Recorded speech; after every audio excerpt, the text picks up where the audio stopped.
खुलुमबाय बेयो बड'लेण्ड इंखं टेलिभिजन दिनै 24 मे 2022 मंगलबार खालि सानसेनि बरादखौ नोंथांमोननि खाथियाव लाबोदों आं सदानन्द दैमारिया।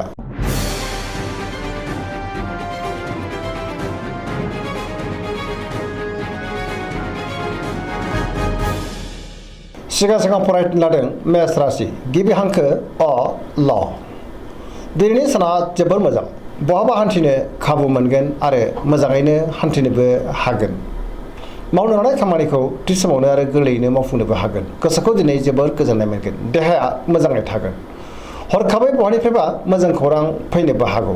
रांखावरियाव दिनै जोबोर मोजां होनजायो। गोबां धोन आरजिनोबो हागोन। आयाबो बांगोन। बेफार फालांगियाव मोजां मुलाम्फा मोनगोन। सोरबा लोगोनि हेफाजाबखौ दिनै मोननो हागोन। न'खराव बिसि फिसायनि गेजेराव अनलायनाय फैगोन। बिमा बिफानि अननाय आरो बोरखौबो दिनै मोननो हागोन। गुबुननि गोसोखौ बोनो हागोन। गोसोनि बोलोआ बांगोन। समाजाव दिनै मान मोनगोन। लाइमोनफ्रा मोजां खौरां मोनगोन। गोसोआबो दिनै जोबोर रमान्टिक जागोन आरो गावबा गावनि गोसोनि साननायफोरखौबो फोरमायलायनो हागोन। फरायसाफ्रा दिनै फरायनायाव गोसो दुंखांगोन आरो मोजां फिथाइ मोनगोन। पजिटिभ एनार्जिनि गोहोमबो गोग्लैगोन।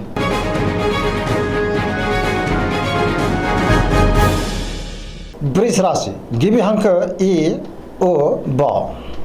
दिनैनि साना मोजां आरो गाज्रिनि गेजेरजों बाबेननांगोन। गुबुननि थाखाय गोबां जेंनायाव गोग्लैनांनोबो हागौ। गोदान सानखांनो रोंनाय नङा। बबेबा मोनखानाय खाबुआ दिनै गोमाफिननोबो हागौ। गोसोखौ दिनै जोबोर उसुखुथु मोनगोन। गोसोनि बोलोआ लोरबां जागोन। मावनो लानाय खामानिखौ मावफुंनो हागोन। समाजाव मान मोनगोन।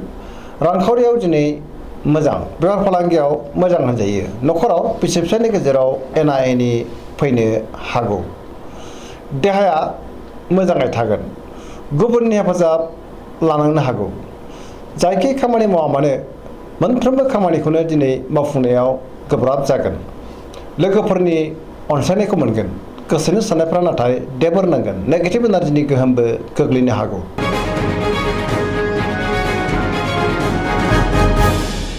मिथुन राशि गिबि हांखो क स। दिनैनि साना जोबोर मोजां। गोसोआव बोलो बांगोन। गोसोखौ दिनै जोबोर गोजोननाय मोनगोन। गोसोआ जोबोर रमान्टिकबो जागोन। देहायाबो मोजाङै थागोन। रांखावरियाव दिनै जोबोर मोजां होनजायो। बेफार फालांगियाव जोबोर मोजां मुलाम्फा मोनगोन। गुबुनजों मोजां सोमोन्दो लाखिनो रोंगोन। न'खराव अनलायनाय फैगोन। समाजावबो मान मोननो हागोन। गोसोनि बोलोआ बांगोन। मावनो लानाय खामानिखौ दिनै थि समावनो आरो गोरलैयैनो मावफुंनोबो हागोन। सिगांनि बबेबा खामानिखौबो दिनै मावफुंनो हागोन। सोरबा लोगोनिफ्राय हेफाजाबबो मोनगोन। सोरजोंबा बाख्नाय जानोबो हागौ। बहानिफ्रायबा मोजां खौरां फैनोबो हागौ। गुबुनजों मोजां सोमोन्दो लाखिनो रोंगोन। लाइमोनफोरनि गोसोआ दिनै जोबोर रमान्टिक जागोन। पजिटिभ एनार्जिनि गोहोमबो गोग्लैगोन।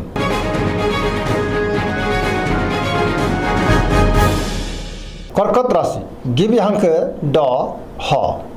दिनैनि साना जोबोर मोजां। सोरबा लोगोजों बाख्नाय जानो हागौ। गोसोआव बोलो बांगोन। गोसोनि साननायफ्राबो दिनै जाफुंगोन। गोसोआव पजिटिभ साननाय फैगोन। गोथों आरो गोग्गो साननो रोंगोन। गियाननि आंखाल जानाय नङा। मावनो लानाय खामानिखौ थि समावनो मावफुंनो हागोन। रांखावरियाव दिनै जोबोर मोजां। बेफार फालांगियावबो जोबोर मोजां होनजायो। न'खराव बिसि फिसायनि गेजेराव अनलायनाय फैगोन। देहायाबो मोजाङै थागोन। गोसोखौ दिनै जोबोर गोजोननायबो मोनगोन। गुबुननि हेफाजाबखौ मोननो हागोन। समाजाव मान मोनगोन। फरायसाफ्रा दिनै फरायनायाव गोसो दुंखांगोन आरो मोजां फिथाइ मोननोबो हागोन। गुबुननि गोसोखौ गोरलैयैनो बोनोबो हागोन।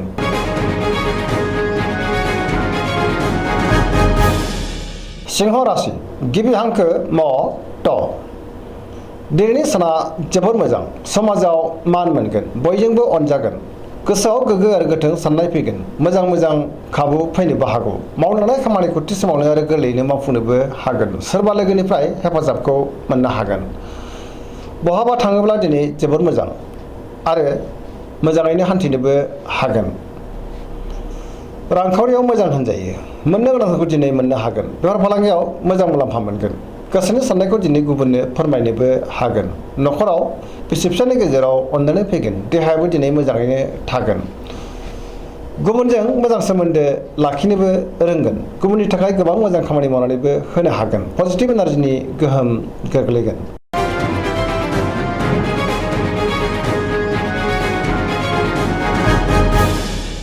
कन्या राशि गिबि हांखो प ट। दिनैनि साना बारा मोजां नङा। गोसोआव नेगेटिभ साननाय फैगोन। गोथों आरो गोग्गो साननो रोंनाय नङा। गियाननि आंखाल जानो हागौ। रांखावरियाव मोजां, बेफार फालांगियावबो मोजां, देहायाबो दिनै मोजाङैनो थागोन। न'खराव बिसि फिसायनि गेजेराव एना एनिबो फैनो हागौ। सोरजोंबा नांलाय खमलायबो जानो हागौ। सांग्रां जानाया गाहाम। सोरबाया रायखोमानोबो हागौ। गोसोआ दिनै जोबोर आला खाला जागोन। नेगेटिभ एनार्जिनि गोहोम गोग्लैनो हागौ।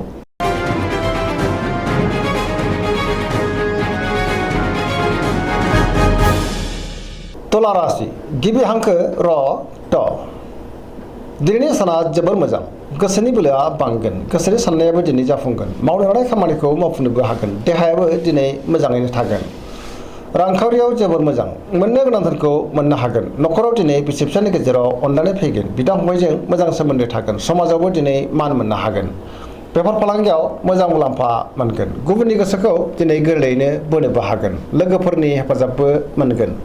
गोदान थांखि लानो रोंगोन। सेंग्रा सिख्लाफोरनि गोसोआ दिनै जोबोर रमान्टिक जागोन आरो गावबा गावनि गोसोनि साननायफोरखौबो फोरमायलायनोबो हागोन। पजिटिभ एनार्जिनि गोहोमबो गोग्लैगोन।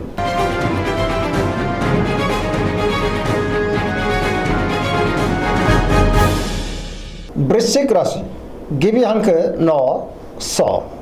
दिनैनि साना जोबोर मोजां। गोसोनि साननाय आरो लुबैनायफ्रा जाफुंगोन। समाजाव लोगो लेवा बांगोन। सोरबा गोजाम लोगोजों बहाबा लोगो मोनलायनो हागौ। गोसोआव गोग्गो आरो गोथों साननाय फैगोन। मावनो लानाय खामानिखौ थि समावनो आरो गोरलैयैनो मावफुंनोबो हागोन। सिगांनि बबेबा आद्रा खामानिखौबो दिनै मावफुंनो हागोन। गुबुननिफ्राय थोजासे हेफाजाब मोनगोन। गोसोनि साननायफ्रा दिनै मोगथाङाव जाफुंगोन। गोसोनि बोलोआबो बांगोन। समाजाव दिनै गोबां मान मोननो हागोन। न'खराव बिसि फिसायनि गेजेराव अनलायनाय फैगोन। गोसोआबो दिनै जोबोर रमान्टिक जागोन। रांखावरियाव जोबोर मोजां, नाथाय अब्लाबो खरसायाबो बांगोन। बेफार फालांगियाव मोजां होनजायो। देहायाबो मोजाङैनो थागोन। गुबुननि हेफाजाबखौ मोननो हागोन। फरायसाफ्रा दिनै फरायनायाव गोसो दुंखांगोन आरो मोजां फिथाइ मोनगोन। लाइमोनफोरा बहानिफ्रायबा मोजां खौरां मोननो हागौ।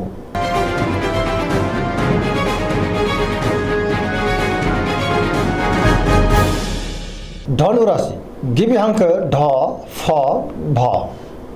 दिनैनि साना जोबोर मोजां। गोसोआव बोलो बांगोन। मावनो लानाय खामानिखौ थि समावनो आरो गोरलैयैनो मावफुंनोबो हागोन। गोसोनि साननायफोरा दिनै जाफुंगोन। रांखावरियाव जोबोर मोजां होनजायो। मोननो गोनांखौबो दिनै मोननो हागोन। बेफार फालांगियावबो दिनै जोबोर मोजां मुलाम्फा मोनगोन।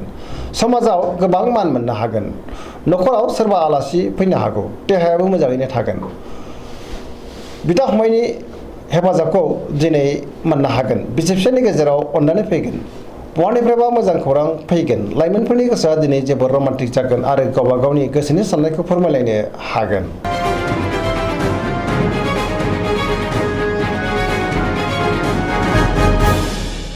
मकर राशि गिबि हांखो ख ज। दिनैनि साना जोबोर मोजां। गोसोनि साननाया जाफुंगोन। सिगांनि बबेबा आद्रा खामानिखौ दिनै मावफुंनो हागोन। रांखावरियाव जोबोर मोजां।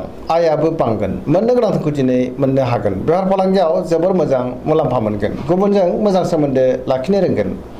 बहानिफ्रायबा मोजां खौरां मोननोबो हागौ। गोब्राब खामानिखौ दिनै गोरलैयैनो मावफुंनो हागोन। गोदान खामानिखौबो जागायजेननो हागोन। न'खराव बिसि फिसायनि गेजेराव अनलायनाय फैगोन। बिदा फंबायजों मोजां सोमोन्दो थागोन आरो बिसोरनि हेफाजाबखौ मोननो हागोन। सेंग्रा सिख्लाफ्रा गावबा गावनि गोसोनि साननायखौ फोरमायलायनो हागोन आरो गोसोआबो दिनै जोबोर रमान्टिक जागोन। फरायसाफ्रा दिनै फरायनायाव गोसो दुंखांगोन आरो मोजां फिथाइ मोननोबो हागोन।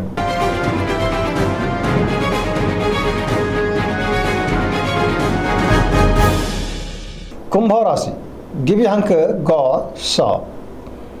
दिनैनि साना जोबोर मोजां। गोसोखौ दिनै जोबोर गोजोननाय मोनगोन। मावनो लानाय खामानिखौ थि समावनो आरो गोरलैयैनो मावफुंनोबो हागोन। बहानिफ्रायबा मोजां खौरां फैनोबो हागौ। समाजावबो दिनै गोबां मान मोननो हागोन। गोबां मुंदांखा सुबुंजों लोगो मोनज्लायनोबो हागौ। रांखावरियाव दिनै जोबोर मोजां। गोबां धोन आरजिनो हागोन। बहानिफ्रायबा गोबां धोन मोननोबो हागोन।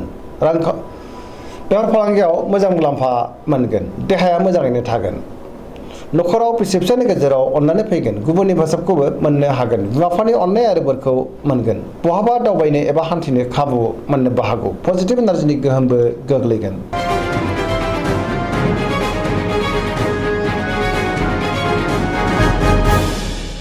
मीन राशि गिबि हांखो ड स।